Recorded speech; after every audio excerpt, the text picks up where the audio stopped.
Olá, meus irmãos e irmãs. Que a graça e a paz do nosso Senhor Jesus Cristo seja sobre a sua vida. Eu estou aqui participando do 17º Congresso Apologético Pastor Natanael Rinaldi, este ano, mais uma vez, sendo transmitido virtualmente, online, aí pelos diversos canais do YouTube. Eu sou o pastor Áureo Ribeiro, eu sou o professor da Escola Bíblica Semanal do CACP. E me incumbiu este congresso tratar de dois temas. O primeiro tema, a influência do Kundalini sobre o movimento pentecostal. Veremos de que se trata isso.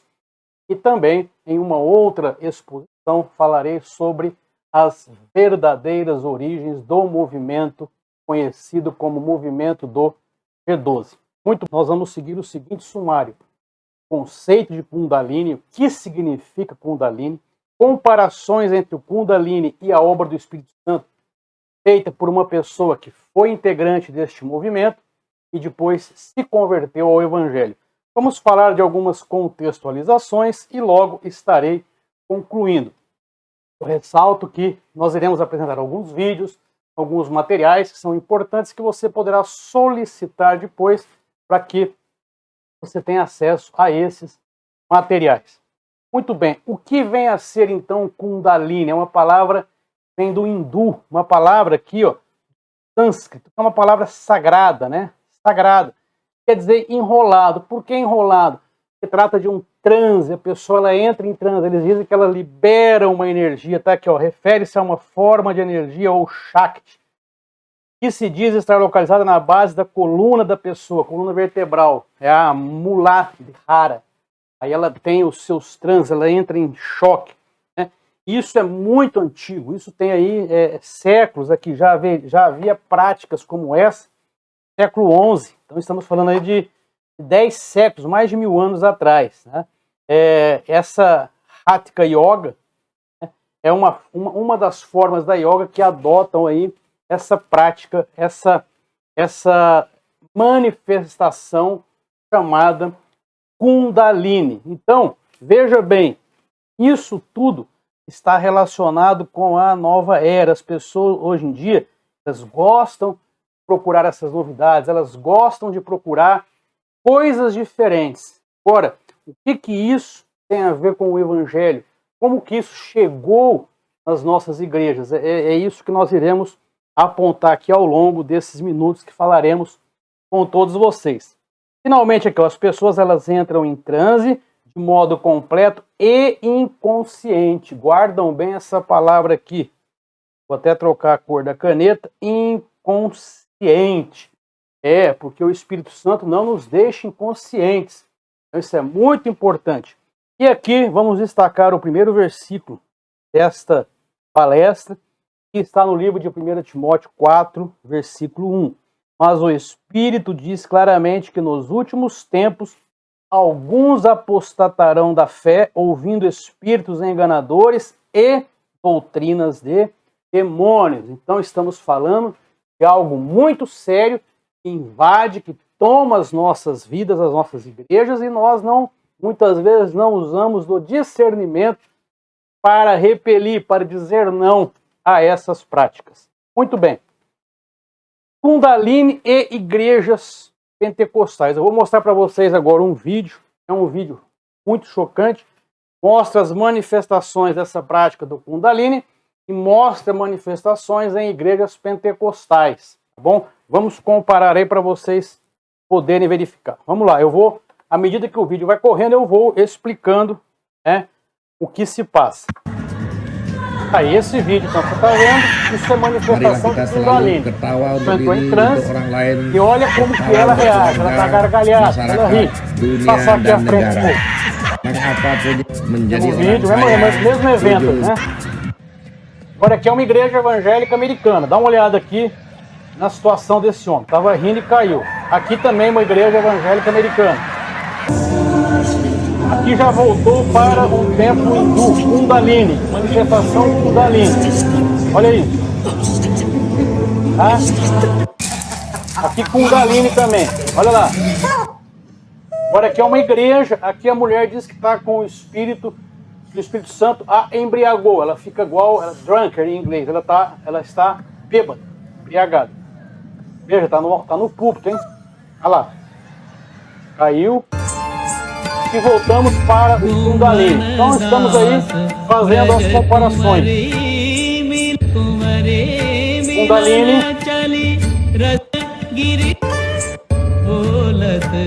Observe que a pessoa ela fica fora de si. Aqui, para comparar, muitas igrejas neopentecostais dizem que você consegue transferir unção. Isso, inclusive, no Brasil não é algo tão incomum. Vira e mexe, a gente vê por aí na mídia, né, nos vídeos, etc. Então aqui vou comparar a transferência de unção de uma suposta igreja evangélica e de um ritual do Kundalini. Vamos lá. Só transferiu, caiu. Agora aqui, no Kundalini. Olha o que ele faz aqui. Ó. Então, olha lá, passa a unção para a pessoa. Poder, caiu. São o quê? São forças invisíveis. Aqui é numa reunião supostamente evangélica. Ele joga, olha lá, a pessoa cai. Observe que as pessoas, elas entram quando elas perdem a consciência completamente. Vamos prosseguir aqui, ó. Agora aqui é no hinduísmo, é no Kundalini. Olha lá, o mestre, ele aponta. Olha lá, a pessoa, ela trepida, né? Ela gesticula exatamente do mesmo modo que acontece na igreja. Aqui, Kundalini. Many in the drunk in kind of thing happening in the Bible to believers. Only people possessed with control. If other non-Christian movements are experiencing the Christian move self-control, if other non-Christian movement is self-control, if other non-Christian movements are experiencing the same thing, and the Bible doesn't support this, then or the enemy look foolish and misrepresent. Então é isso. Esse vídeo a gente conseguiu comparar bem e ver como é similar. É uma manifestação extremamente parecida. Seguinte detalhe: em ambos os casos, as pessoas elas perdem completamente o controle das suas próprias consciências. Tá? Então aqui, esse Robert Wimmer, ele foi um adepto desse movimento, depois ele se converteu e ele vai trazer algumas diferenças. Vou repetir depois, mostrando os textos bíblicos da obra do Espírito Santo, ou pelo menos como deve ser a obra do Espírito Santo, mas aqui a comparação que ele faz do movimento Kundalini com o movimento do Espírito Santo. Então esse o Robert Wimmer, ele foi um adepto desse movimento, é um movimento ligado a yoga, né, hinduísta, onde as pessoas entram em transe. Então ele diz aqui sempre, o batismo no Espírito Santo, vou marcar aqui, vamos lá, aqui. O batismo no Espírito Santo sempre será realizado através da palavra de Deus, claro. Já o Kundalini simplesmente acontece, a pessoa está lá no evento, já entra em transe. O batismo no Espírito Santo nunca deixa você descontrolado. Aqui, ó, isso é bíblico. Paulo fala isso. Né? Paulo fala que o espírito do profeta é sujeito ao profeta, enquanto o espírito Kundalini assume o controle. Coisa triste, né? O batismo do Espírito Santo nunca vai atrapalhar a palavra de Deus. Não vai atrapalhar uma reunião, um culto, não vai bagunçar. Né? O espírito do Kundalini sempre desviará as pessoas da palavra de Deus. O batismo do Espírito Santo sempre focará o louvor a Jesus Cristo. O espírito de Kundalini sempre estará louvando a um Deus, ao eu. Tem esse lance de você buscar a sua paz interior. Então, eles focam muito em meditação, esvaziar a mente. Nós vamos falar um pouco isso à frente. Já o louvor específico a Jesus Cristo é o que diferencia o Espírito Santo dos falsos espíritos. O batismo do Espírito Santo sempre seguirá a ordem dentro de uma adoração. Não existe bagunça. Tudo que tem bagunça não é do Espírito Santo. O Espírito Kundalini nunca obedecerá a nenhuma ordem, apenas a experiência. Às vezes você ouve muitas pessoas falando assim, né? Ah, mas é porque ele não sabe o que é o poder de Deus. Ah, é porque ele não conhece. São pessoas completamente fora da doutrina. São pessoas com as vidas completamente atrapalhadas, bagunçadas e que se baseiam exclusivamente em uma experiência. Outra diferença aqui, o batismo do Espírito Santo sempre agradecerá o sacrifício de Jesus Cristo na cruz. O Espírito Kundalini, não. O batismo do Espírito Santo proferirá uma profecia, uma escritura que estará 100% alinhada com as escrituras. Já o espírito Kundalini não tentará afastar as pessoas da Bíblia, porque ele é neutro, é imparcial, e levar uma doutrina diferente, mas a uma outra doutrina, mas nunca a verdadeira palavra de Deus. É o tal do Zen. Tem pessoas que inclusive defendem as práticas da yoga como se não fosse uma religião. O Kundalini ele é ligado diretamente à prática da yoga. Então aqui as diferenças do movimento Kundalini com o batismo no Espírito Santo. Agora vamos ver as diferenças doutrinárias da atuação do Espírito Santo com a atuação dos espíritos malignos, dos espíritos demoníacos, enganando as pessoas como se estivesse manifestando o Espírito Santo. Muito bem, o Espírito Santo é Deus. Tá aqui as referências, você pode pegar depois, né? Mateus 29, 19, 2 Coríntios 13, 14. Ele tem todos os atributos da divindade. O Espírito Santo tem poder e conhecimentos ilimitados. Os guias espirituais demoníacos são seres criados com poder e conhecimento limitados. Embora seus poderes e conhecimentos estejam acima dos humanos, eles são limitados. Então, não dá para comparar. O Espírito Santo valoriza a nossa individualidade. Ele não vai além do que você permite, do que você diz. Ele não tenta dominar a nossa personalidade. A pessoa não perde o controle, a pessoa não sai de si, ela não entra em transe. Ela não sai estribuchando, se rachando para tudo quanto é lado. Não, de forma alguma. Já os guias espirituais malignos odeiam a humanidade. Eles assumirão e usurparão a nossa personalidade e a substituirão pela deles. É onde as pessoas perdem controle, caem, dá gargalhada, gruda na parede, enfim, estribucha e tudo dizendo que é Espírito Santo. É a mesma lá do movimento Kundalini. O Espírito Santo quer que estejamos no controle. Olha que interessante. E responsáveis por nossas ações. Ele quer que trabalhemos com ele. Filipenses 2,13. Os demônios querem o controle total. Eles deixarão a pessoa inconsciente para ela fazer o que quiser. Paulo fala em 2 Coríntios 13, 32, se eu não me engano, o espírito do profeta está sujeito ao profeta, ou seja, a profecia e o profeta ele está consciente, ele não é que ele controla o Espírito Santo, o Espírito Santo é que nos controla, mas ele tem o domínio da sua consciência, ele tem o domínio da sua mente, ele está consciente, ele está, claro, ele não está fora de si. O Espírito Santo é gentil, Mateus 11, 29, ele é tão gentil que você não pode dizer a diferença entre o que é você e o que é ele. Os demônios são duros, porque eles querem o controle total. Você sempre pode dizer a diferença entre você e eles. Os guias espirituais demoníacos, malignos, sempre se sentirão como uma entidade. É assim que a gente conhece. Separados da sua mente consciente. Vai querer ter um domínio total, que é o que você já viu naquelas imagens, né? A pessoa sai de si e veremos ainda em outras imagens que eu irei mostrar. O Espírito Santo é puro, é santo e puro. 1 Coríntios 6, 19 e 20. Ele sempre trará pureza à vida dos cristãos. Ele nos dá o poder para vencer o pecado. Já os demônios são corruptos. Eles sempre nos empurrarão pouco a pouco para o pecado. Os demônios geralmente levam você à imoralidade sexual e ao ocultismo e aumentam o seu desejo de entrar em contato com o reino espiritual. É o que acontece geralmente com essas pessoas. Elas se perdem completamente no controle das suas próprias vidas, acabam tendo problemas ligados à depressão, à angústia, crise de pânico, problemas diversos, problemas familiares, enfim. Por quê? Porque se descontrolaram e o controle passou a ser feito pelos espíritos malignos. O Espírito Santo sempre, então tá aqui, ó, sempre, todo o tempo, glorifica Jesus. João 16, 13 e 14. Traz humildade para a pessoa em que ele habita. Os demônios odeiam Jesus, claro, é inimigo, né? O diabo, vosso adversário, Pedro fala.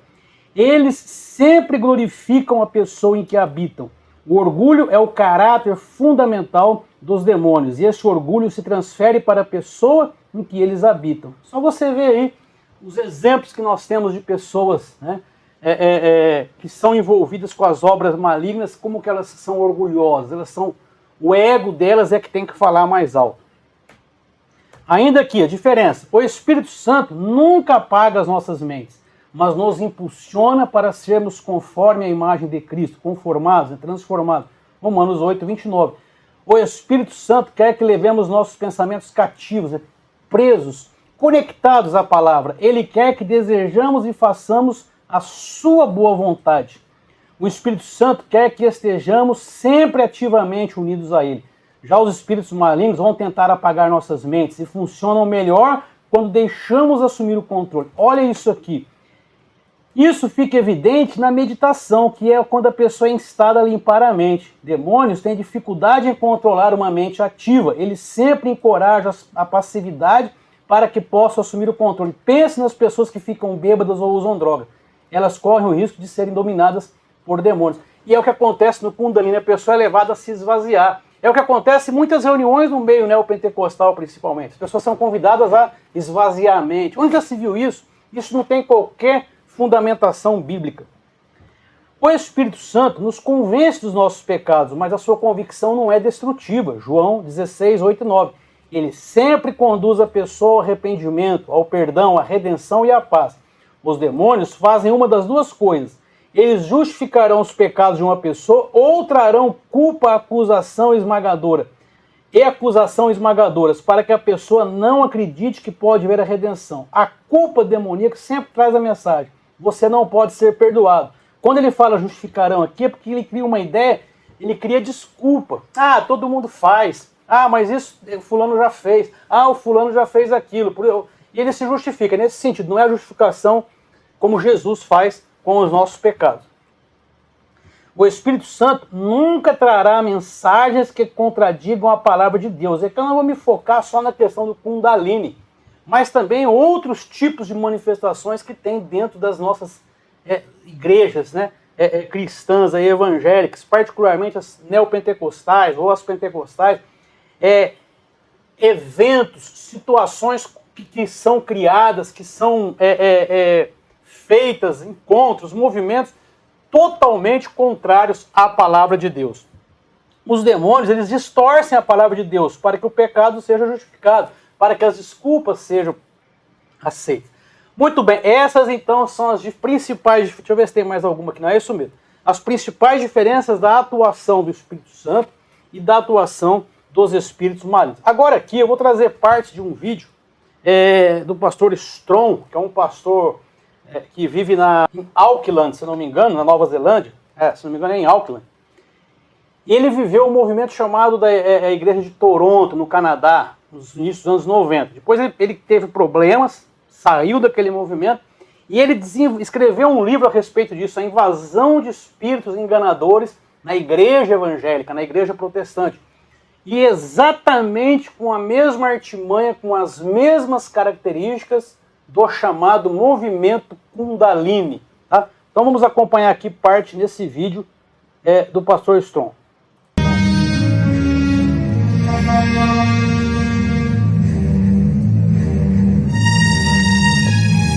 O Alerta é o nome tem um livro, inclusive, o Alerta, né? Kundalini.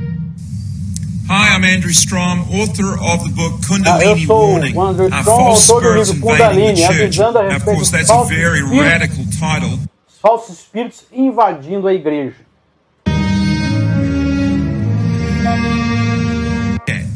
And my background is I've been involved in the charismatic movement myself for over a huge invasion in church history.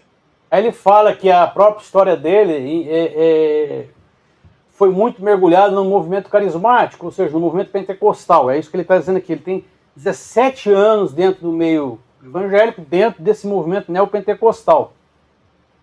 So we've got a lot to look at. And my background is I've been involved in the charismatic movement myself for over 25 years. I've been part of the prophetic movement. I was part of that movement for 11 years. So I saw all of this incredibly alarming and disturbing stuff coming in while I was involved. Como que essa invasão começa, ele diz? I first heard about this man, Rodney Howard Brown, in about 1993-94. He was holding huge, all these manifestations were starting. Ele fala do homem que ele conheceu no início dos anos 90, o Rodney, em que tinha as manifestações mais estranhas possíveis, né? Elas começavam com descontrole total, isso Canadá e Estados Unidos. And he became huge in the word of faith because he's a huge prosperity preacher. So he got himself on Kenneth Copeland's Randy Clark bought this. He received a spark of the anointing in Tulsa and in Lakeland came down. And just weeks later, God used him as the fire starter for the Toronto outpouring and the Toronto blessing in January 1994. And we have here tonight Randy Clark. And I asked him to come out, dear Randy, because I know you're a fire starter. And you've been lighting fires all over the world. So it entered into the Toronto Airport Vineyard Church. And so it became known as the Toronto Blessing. Went worldwide under that name, the Toronto Blessing. Everybody knew what that was about. Essa igreja do aeroporto de Toronto, ela ficou muito conhecida como a igreja da bênção de Toronto. As pessoas caíam, rolavam, dando gargalhada, transferência de unção e tal. E o Strong, ele participava desse movimento que ele está alertando aqui, ó. Se a gente pode ver no vídeo aqui, ó, em cima, bem claro, 20 de janeiro de 1994. People falling down, acting drunken, laughing hysterically, shaking uncontrollably, or jerking backwards and forwards there. Agora ele vai mostrar alguns movimentos de Kundalini, pessoas com as manifestações de Kundalini. Now the basic question that we're asking in this documentary is, why are these manifestations so similar to Eastern religions and Hinduism and the Kundalini cults, and yet they're not found in Scripture, they're not found in the Bible, they're not found in classical Christianity at all? De Toronto, no meio evangélico. Olha lá, ó, gargalhada. Isso aqui é uma...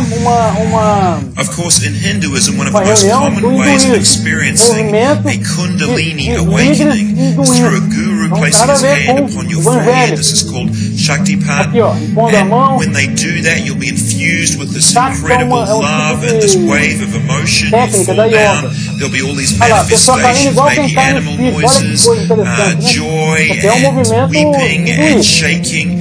This is a Kundalini. Agora aqui é na igreja. Soprou, caiu. Now, one of the very clearest signs of a Kundalini awakening has always been again and again. Aqui na igreja. It's primarily seen. Your spirit. Aqui, ó. Olha como que ela é uma igreja, supostamente. And then in 2000, of course, the Lakeland movement was also loaded. Is I lay hands on every single person that comes.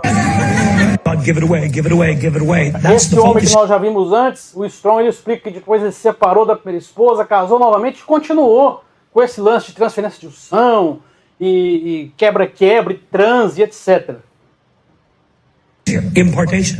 Some are saying this is the most magazine began parts spoke for multiple this anointing right through the age and then welcome to put the I firmly believe in token the ghost, right? Flosh Fest, which they hold every year, attracting hundreds and hundreds of people. Nas sessões hinduístas, estão vendo? And of course, if anybody questions accomplice, Benda and Cheyenne, Reading and literally like your new age. E assim vai.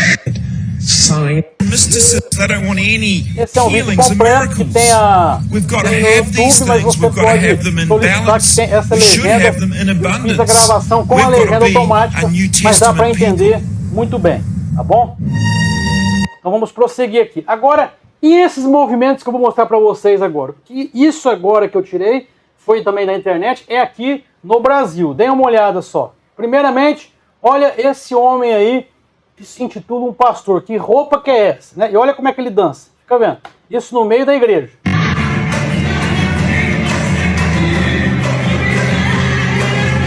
E a pessoa, ela acha que isso é Espírito Santo, que tem algum tipo de trânsito, de manifestação, enfim. Aí, isso aqui é Brasil. Ó. Agora esse próximo aqui. Ele entrega um pedaço de pau para editar um cajado e a pessoa empurrada para trás. Vê? Olha lá, é de branca. Olha aí, tudo Kundalini. A mesma coisa do Kundalini eu peguei aqui nessa porta de igreja. Olha aí, olha lá. A pessoa cai, desmaia, enfim, é uma salada completa, né? Uma coisa. E aqui, esse último aqui, ó.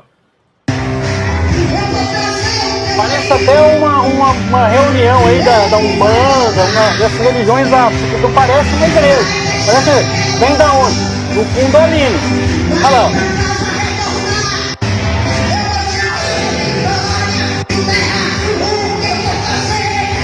Olha a mulher girando no meio ali, gente.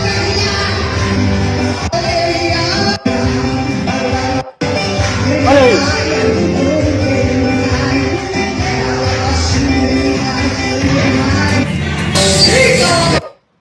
Muito bem, chegamos aqui no final dessa palestra, né, a influência do movimento Kundalini no movimento pentecostal. Por que a influência? Porque é muito similar, porque é praticamente o mesmo tipo, os mesmos tipos de transe, as mesmas manifestações, as consequências, a pessoa cai rindo, cai chorando, perde a consciência completamente. Vimos aí cenas muito pesadas de reuniões, tanto nos Estados Unidos, Canadá e essas últimas 3 aqui no Brasil. E a conclusão que nós trazemos é o seguinte: nós precisamos nos capacitar cada vez mais na verdadeira doutrina. Conhecer a Bíblia profundamente, conhecer a doutrina dos apóstolos, conhecer o que o Novo Testamento fala a respeito do Espírito Santo, termos uma solidificação doutrinária a respeito da obra do Espírito Santo na igreja. Para quê? Para a gente ter o discernimento em relação a isso. Quando você vai investigar a vida dessas pessoas, é pior ainda. São pessoas recasadas, pessoas, algumas nem casadas, vivendo juntas, pessoas que das suas cidades devem a todo mundo, pessoas com a vida toda enrolada, pessoas que vivem com síndrome de pânico, depressão, fuxicaria, né? Muita fofoca. São igrejas desestruturadas. São pessoas que se rebelaram na sua igreja inicial, aí vai lá, abre uma obra como essa. E isso leva as pessoas a procurarem, a querer frequentar, achando que isso é a obra de Deus. E a gente viu que esse engano maligno tem mais de 10 séculos, ou seja, mais de 1000 anos. Nós vimos que a origem do Kundalini é lá dos anos 1000. É o mesmo tipo de manifestação, as características são idênticas. Então é muito importante, como diz o tema do nosso congresso, que ninguém vos engane. Você que está assistindo essa palestra, transmita, passe para outras pessoas que estão envolvidas em movimentos desses aí, que muitos chamam de reteté, unção disso, unção do monte, unção daquilo. Sai disso, foge disso. Uma coisa muito importante que você deve gravar é a respeito da consciência. Quando a pessoa está orando, buscando o Espírito Santo, está numa vigília, ela não vai perder a consciência, já abre o teu olho porque tem coisa errada, tá bom? E aqui então nós encerramos essa palestra, a influência do movimento Kundalini no movimento pentecostal, e a gente vai se ver aí na próxima palestra, tá bom? Deus abençoe a todos vocês, fiquem todos na paz do Senhor Jesus. Um abraço.